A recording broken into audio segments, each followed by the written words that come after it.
15 jours au moins, nos déplacements seront très fortement.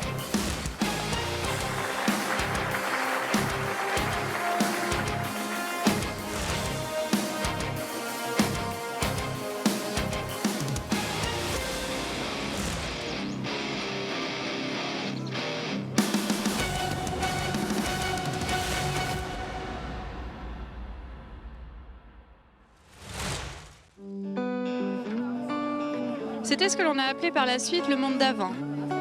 Un monde sans masque où l'on vivait comme bon nous semble en circulant librement. En ce mois de janvier 2020, un nouveau quartier sort de terre à Pau dans les rives du Gave. Faisal Karoui et l'orchestre de Pau Pays de Béarn donnent des concerts du Nouvel An dans un zénith comble. Croyez-le ou non, les Béarnais se sentent en forme selon une enquête fouillée de l'Agence régionale de santé. Pau se retrouve même sous le feu des projecteurs de la France et du monde en accueillant au château le G5 Sahel voulu par le président Macron après la mort de 7 hommes du 5e RHC au Mali en novembre 2019. Le centre-ville est mis sous cloche dans le cadre d'un dispositif impressionnant. Durant 2 jours, les 13 et 14 janvier, François Bayrou affiche sa proximité avec Emmanuel Macron, à qui il présente le bus à hydrogène Phébus à 2 mois des municipales. C'est fou ce que ces images semblent appartenir à un lointain passé alors qu'elles n'ont en fait que quelques mois. Cet hiver 2020, les Palois ont également les yeux rivés sur leur équipe de foot qui réussit l'exploit d'éliminer les Girondins de Bordeaux en 16e de finale de Coupe de France devant une foule en délire et à un mot plein comme un œuf. La folie et la ferveur qui s'emparent des supporters ne sont pas prêtes de s'en aller. En quart de finale, le Pau FC tombe sur le Paris Saint-Germain. La venue de Mbappé & Co dans la ville d'Henri IV est vécue comme un grand événement, même si peu de stars évoluent sur la pelouse du hameau. Pau s'incline le 29 janvier avec les honneurs, mais logiquement 0-2. Ceci devant la bagatelle de 16 707 spectateurs, une jauge qui semble quasi irréelle aujourd'hui. Longtemps, il aura fait attendre ses adversaires. Début février, le maire sortant de Pau, François Bayrou, descend enfin dans l'arène des municipales. La campagne va pouvoir débuter, pense-t-on. La vie sportive, si importante à Pau, suit son cours. Comme au Grand Prix de Pau en janvier, le Grand Cross attire plus de 8000 personnes à l'hippodrome le 2 février. La fête est belle également au hameau pour l'équipe de France féminine de rugby qui, malgré sa défaite contre l'Angleterre, attire 14 200 spectateurs. Alors qu'on commence à s'inquiéter pour la section en top 14, les anciens de 97 se retrouvent avec émotion au CAF de Gand. Côté football, le Pau FC poursuit sa route vers le sommet du national. En tennis, Björn vient soutenir son fils au 2e Open Terrega organisé par Jérémy Chardy qui fait la fête au Palais des Sports avec Mansour Baramine et Yannick Noah. Comme d'habitude en février ces dernières années, le carnaval biarnais attire des milliers de personnes en centre-ville de Pau pour une édition particulièrement réussie. Et comme d'habitude, fin février, les agriculteurs et les producteurs du 64 brillent à Paris au Salon international de l'agriculture. Mais tout cela, toute cette vie sportive, culturelle et économique, va bientôt s'arrêter, même si on est encore loin de se l'imaginer. L'actualité liée au Covid-19, d'abord considérée comme localisée de façon lointaine en Chine, se rapproche. On regarde d'un œil inquiet ce qui se passe en Italie. L'inquiétude commence à monter et dès la fin du mois de février, les masques sont en rupture de stock dans les pharmacies béarnaises. Nos vies viennent de basculer sans que nous nous en rendions compte. Les acteurs de la campagne municipale ont bien du mal à faire entendre leur voix, même si la tradition démocratique des débats est respectée. Pendant que François Bayrou fait face à 6 contradicteurs, l'affrontement entre David Habib et Patrice Laurent est particulièrement vif à Mourinx. Il y a des problèmes à la cité scolaire. Mais les esprits des électeurs regardent déjà ailleurs. Le 4 mars, un premier cas de Covid-19, un Bayonnais revenant d'Italie, est confirmé dans le département. Mais jour après jour, l'étau se resserre. Emmanuel Macron annonce la fermeture des crèches et des établissements scolaires le 13 mars. Le lendemain, le Premier ministre, Édouard Philippe, fait de même avec les bars et les restaurants. Le premier tour des municipales est maintenu, mais il paraît presque secondaire. Patrice Laurent gagne à Mourinx, Emmanuel Anon à Arthès, François Bayrou vire largement en tête à Pau et Bernard Utturu à Oloron. Mais tout le monde sent venir le couperet du confinement. Il tombe le 16 mars. Nos vies sont mises sous cloche. Il va falloir apprendre à vivre avec les attestations. Par chance, le Béarn est épargné en ce début de confinement. Mais le système de soins s'organise. Des premiers drive tests se mettent en place. L'hôpital de Pau accueille 4 patients venus du Grand Est. Puis, ce sont les soignants palois qui se rendent courageusement et solidairement dans le Grand Est. En Béarn aussi, les cas de Covid-19 apparaissent et les hôpitaux font front. Un grand élan de solidarité s'organise jusque chez les habitants. Nous leur avons rendu hommage en début d'émission. Merci encore à tous, vous avez été formidables. Alors que les masques tardent à venir, on a l'impression que tout le Béarn se met à fabriquer ses propres masques en tissu. La notion de lien de proximité apparaît vitale. Nous y avons contribué chaque jour en répondant à vos questions, en cherchant à vous rendre service. Merci à toute la rédaction de Pyrénées Presse qui s'est mobilisée pour relever ce défi. Merci aussi à Éric Dournès et aux équipes de Créasud Communication qui ont réussi en quelques jours à créer une émission de TV quotidienne, Bonsoir le Béarn, pour faire le lien entre les Béarnais. Cette solidarité entre les personnes, entre les générations, a permis à beaucoup de tenir le coup pendant ces 6 semaines de confinement. Plus facile à supporter une fois qu'on a eu la date de fin, le 11 mai. Parmi les quelques plaisirs de ce confinement, cette fameuse nature qui a repris ses droits. Exemple avec ces bouquetins qui s'épanouissent en vallée d'Aspe et ces faucons pèlerins qui s'installent en centre-ville de Pau. Et puis il y a une constante qui résiste à toute la pandémie. Les impôts. Mais bon, le bout du tunnel semble proche. Le 11 mai marque le retour des enfants dans les écoles. Enfin pas tous. À Pau, seulement 20% des écoliers sont présents. Même chose à peu près pour les 6e et les 5e qui, eux, doivent porter le masque. C'est le symbole d'une vie qui reprend, mais petit à petit. Les bars et les restaurants restent fermés. On découvre la règle des 100 km qui néanmoins nous permet de nous balader en montagne ou sur la côte.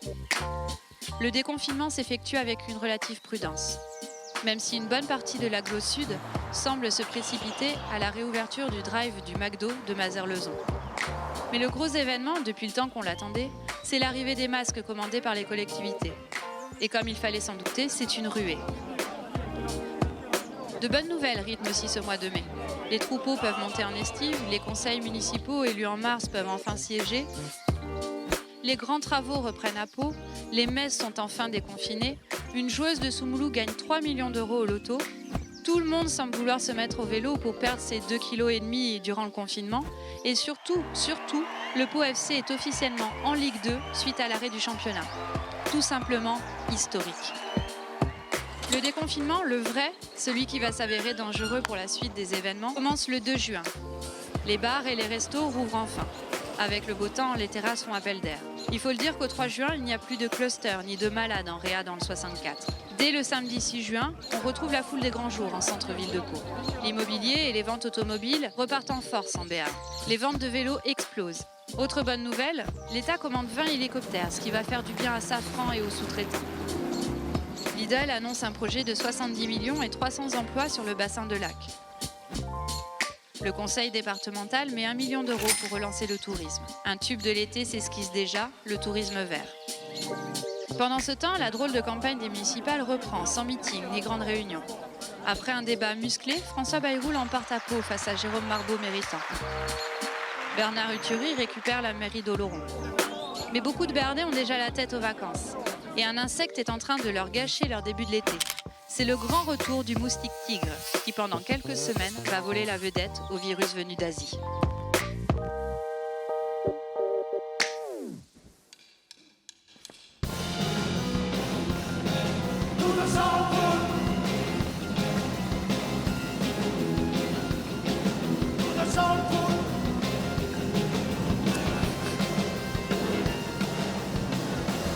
Le jingle live des Super Soul Brothers.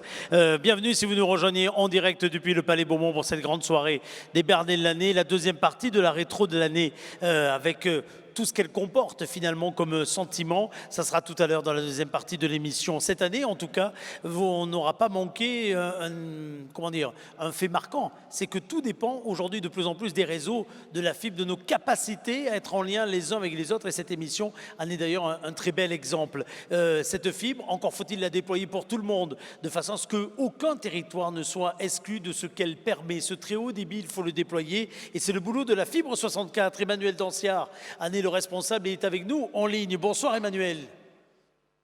Bonsoir Eric. Merci à vous d'être là. Je le disais, plus que jamais, on s'en rend compte, les réseaux, les tuyaux, tout ce qui permet de transporter du contenu, c'est indispensable avec un risque contre lequel vous luttez, avec la mission qui vous a été attribuée. C'est celui que certains soient exclus de cela. Et vous vous dites, c'est impossible, il faut qu'on lutte pour que tout le monde soit sur un pied d'égalité. Oui, c'est exactement ça. Et cette exclusion, elle peut se cultiver à travers deux axes au moins. L'infrastructure, d'abord, il faut pouvoir se connecter à l'Internet très haut débit. Il faut pouvoir avoir des infrastructures déployées pour pouvoir utiliser ces solutions-là. Donc, c'est l'objet du grand projet de déploiement de la fibre optique, mais qui est également complété par des dispositifs additionnels pour promouvoir l'accès via la 4G. Et puis, cette exclusion, elle peut aussi se cultiver à travers l'usage, à travers l'appropriation de ces solutions qui sont parfois un petit peu complexes pour certaines personnes. Et c'est également une de nos missions d'accompagner ces personnes-là qui ont des difficultés, de leur prendre la main et de leur faire faire leur premier pas sur l'Internet, dans la dématérialisation des procédures, par exemple, et leur montrer qu'elles aussi, elles sont capables de les faire et de s'adapter à ce monde qui évolue très vite.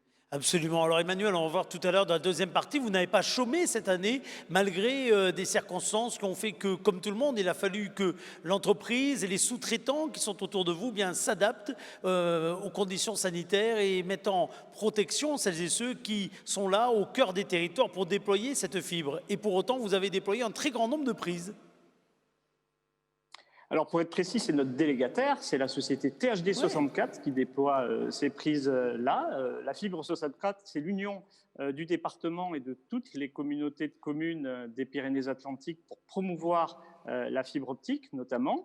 Et nous avons confié cela à une société filiale de SFR qui s'appuie sur un réseau de sous-traitants pour construire effectivement ces prises en fibre optique. Et il y en a plusieurs milliers qui sont sortis cette année.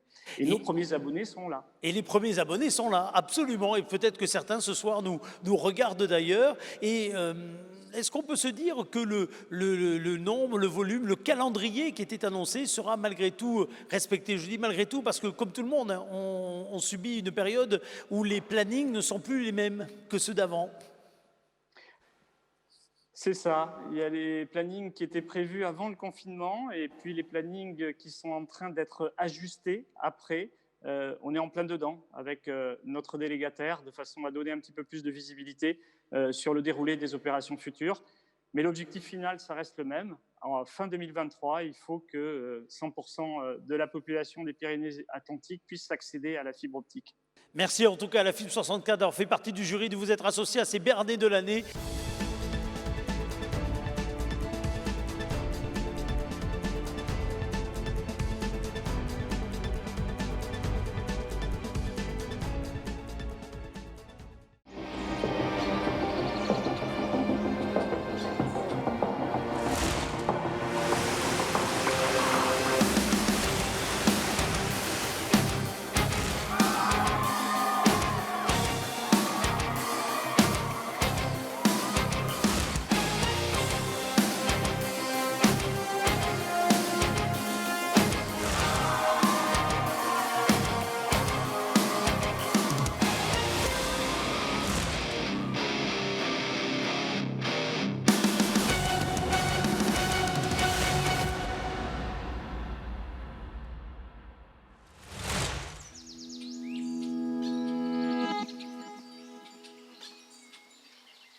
On a mesuré pendant le confinement l'importance du très haut débit et la nécessité de réduire la fracture numérique. Avec le déconfinement, le déploiement de la fibre optique, qui permet le très haut débit, avec la fibre 64, connaît une accélération spectaculaire. Orthez, Ouest-Béarn, Soule, Vallée d'Aspe, Nord-Béarn, Est-Béarn, Plaine de Naye. Les nœuds de raccordement fleurissent un peu partout. La barre des 2000 abonnés est franchie. Pendant que la fibre déploie ses ailes en Béarn, les Béarnais s'apprêtent à partir en vacances pour un été forcément pas comme les autres. L'ombre du coronavirus plane. C'est comme d'habitude les résultats du bac qui donnent le coup d'envoi des vacances. Un bac sans suspense puisque basé sur le contrôle continu, avec, faut-il y voir un lien de cause à effet, une explosion du nombre de mentions. Le tout sans effusion, sans aussi ces fameuses et souvent mémorables nuits du bac. Le ton d'un été sans fiesta est donné, sans San-Fermin à Pampelune, sans les fêtes d'Orthès ou les fêtes de Bayonne. Même si des petits malins organisent des fêtes clandestines comme cette fête techno à Augeux. Étrange été donc, où on invente les vacances apprenantes et les pèlerinages en distanciel à Lourdes. Mais une tendance forte se confirme, la volonté de redécouvrir le Béarn, ses trésors et ses richesses, plutôt que de faire de longs déplacements. L'actualité de l'été, ce sont aussi ces faits divers qui ont encore plus de résonance quand tous les agendas sont sur pause. L'agression mortelle d'un chauffeur de bus à Bayonne a naturellement généré beaucoup d'émotions en Béarn, notamment auprès de ses collègues palois. L'incendie de la forêt de Chiberta a aussi marqué les esprits.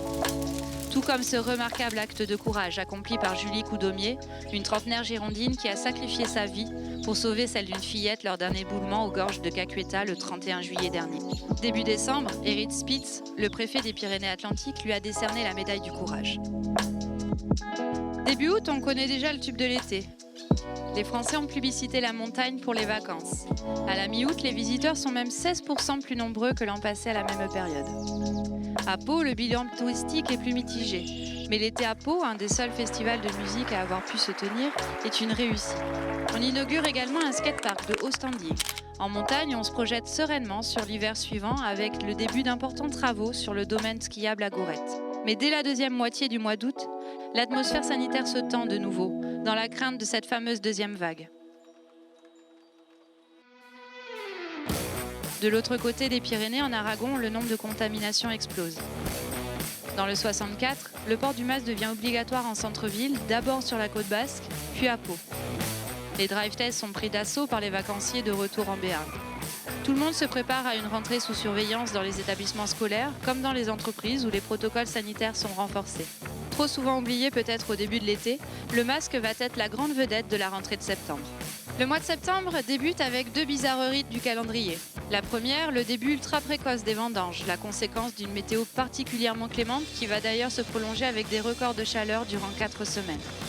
La seconde, le passage tardif mais ô combien bienvenu du Tour de France le 6 septembre en Béarn. L'étape Pau-Larens restera dans les annales parce qu'elle a exposé la beauté des 3 vallées béarnaises aux yeux du monde, mais aussi parce qu'elle a vu la victoire d'un certain Tadej Pogačar, futur vainqueur surprise de l'épreuve.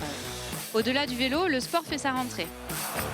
Après des semaines d'arrêt, la section et l'élan démarrent plutôt bien et apprennent à jouer à domicile, mais devant un public désormais réduit.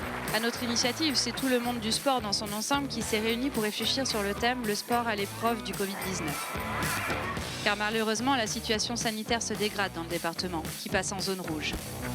Le préfet est contraint de serrer la vis des mesures sanitaires à plusieurs reprises, ce qui n'empêchera pas la vie de se poursuivre. Les aventures politiques rebondissent. François Bayrou, après des semaines de patience, se voit enfin nommé au commissaire au plan. Des aventures économiques prennent fin. Le dynamitage de la tour de Yara sur le bassin de Lac illustre sa reconversion plus que jamais en marche. Signe des temps, les mythiques ateliers Courrèges sont transformés en bureaux d'activités tertiaires et libérales. Enfin, des aventures urbaines débutent avec la fin des travaux de la Tour de la République à Pau, qui marque la renaissance de tout le quartier des Halles. Pour finir, un œil sur l'avenir, mais aussi sur le passé, avec cette improbable découverte effectuée par un compagnon d'Emmaüs. Plus de 500 plaques photographiques sur Pau et le Béarn prises par un seul photographe entre 1912 et 1922. Un véritable trésor. Pour ce qui concerne le Béarn, le mois d'octobre marque un tournant. Relativement épargné par la pandémie jusque-là, le 64 se retrouve sévèrement touché par une seconde vague qui est finalement beaucoup plus forte que la première. Les clusters se multiplient et les EHPAD souffrent énormément. Comme le reste du pays, les Pyrénées-Atlantiques sont d'abord concernés par le couvre-feu, puis par le deuxième confinement. Sur le plan économique, la facture s'annonce lourde, avec les annonces de premiers plans sociaux dans l'aéronautique. L'aéroport de Pau fait plus que tirer la langue. Quelques nouvelles heureuses au milieu de tout ça, quand même, sont à constater. Après avoir été touché par le Covid-19, l'élan béarnais réussit à rebondir et réalise une montée spectaculaire contre Le Mans le 28 octobre dernier au Palais des Sports. En canoë-kayak, 4 sportifs locaux, Martin Thomas, Marjorie Delassus, Marie-Zélia Lafont et Boris Neveu, gagnent lors des sélections au Stade d'Eau Vive leur billet pour les Jeux de Tokyo. Et les cavaliers du 5 étoiles du concours complet international parviennent à offrir un peu de bonheur au public. Dans le registre plus économique, la pierre d'Arudi obtient enfin son indication géographique. Le retour massif du télétravail engendre un boom de vente d'ordinateurs pour les magasins spécialisés. Autre bénéficiaire de la crise sanitaire, les circuits courts qui séduisent toujours un peu plus le consommateur. À Pau, le quartier Saragosse poursuit sa mue avec l'ouverture le 10 octobre du parc central qui donne un nouveau souffle au quartier. Du bon air, les Béarnais en font des provisions en ce mois d'octobre tant ils multiplient les promenades dans les bois. Il faut dire que la saison des cèpes est exceptionnelle et vous avez été nombreux à faire profiter nos lecteurs et internautes des photos de vos cueillettes impressionnantes, tout en gardant bien sûr le secret sur vos coins à champignons. Il ne faut pas pousser quand même. Le 2 novembre, la rentrée scolaire se fait masquer pour les plus de 6 ans. Pas évident, mais ils finissent par s'y faire. Le second confinement n'est pas vécu par les Béarnais de la même façon que le premier. D'abord parce qu'il est moins contraignant, mais aussi parce que l'acceptation sociale est moins forte. Le début du mois est notamment marqué par les révoltes des petits commerces comme les librairies, les magasins de jouets qui n'acceptent pas que les grandes surfaces puissent vendre leurs articles. Le préfet finit par faire fermer les rayons. Les commerçants sont également de plus en plus nombreux à se mettre au click and collect. Les lycéens aussi protestent dans la rue contre les protocoles sanitaires qu'ils jugent trop lâches dans les lycées. Un autre mouvement de contestation, plus surprenant peut-être, montre que les églises où plusieurs fidèles bravent l'interdiction des messes. Quoi qu'il arrive, certaines choses semblent résister au virus, comme le Tour de France, on l'a vu en septembre. Le 1er novembre, Christian Prudhomme dévoile le parcours 2021 et donne rendez-vous aux Béarnais pour 2 départs d'étape, à Pau et à Mourinx. Une autre institution se révèle plus forte que le coronavirus, l'AOP Osso Irati, qui célèbre ses 40 ans et voit ses ventes grimper malgré la crise. Néanmoins, au niveau sanitaire, c'est durant la première quinzaine de novembre que la situation est la plus critique pour les hôpitaux du 64 et les soignants. Plus personne ne les applaudit chaque soir, mais il est important de souligner encore leur engagement de tous les instants. Cet investissement du corps médical et les mesures sanitaires finissent par payer à la fin du mois. Emmanuel Macron esquisse à la télé les contours d'un déconfinement progressif. Dès la fin novembre, c'est le grand soulagement pour les commerces de proximité qui peuvent rouvrir. Alors que tout le monde espère fêter Noël dans les meilleures conditions, il y a ceux qui sont déçus par les décisions gouvernementales, comme les stations de ski. Elles pourront accueillir des vacanciers mais garderont leur remontée mécanique fermée. Mais il y a aussi ceux qui retrouvent le sourire, comme les commerces de proximité, que ce soit ceux du centre-ville de Pau ou les coiffeuses et esthéticiennes de Gers.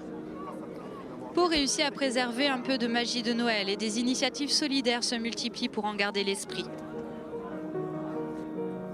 Des boîtes de cadeaux solidaires apparaissent un peu partout. Un hommage à une figure de ces moments précieux, le cocher Norbert Estève, qui a convoyé les Palois durant 20 ans sur ses calèches et qui prend sa retraite. On retient aussi, pour terminer, la fierté légitime du jeune Palois de la section, Baptiste Pesanti, qui a fait partie de l'héroïque 15 de France qui a tenu tête à la Grande Angleterre. Avec solidarité, les réservistes des Bleus ont déplacé des montagnes et ont résisté à la tempête. Un message sportif et humain puissant en cette année si particulière. Et surtout, porteur d'espoir et de lendemains meilleurs.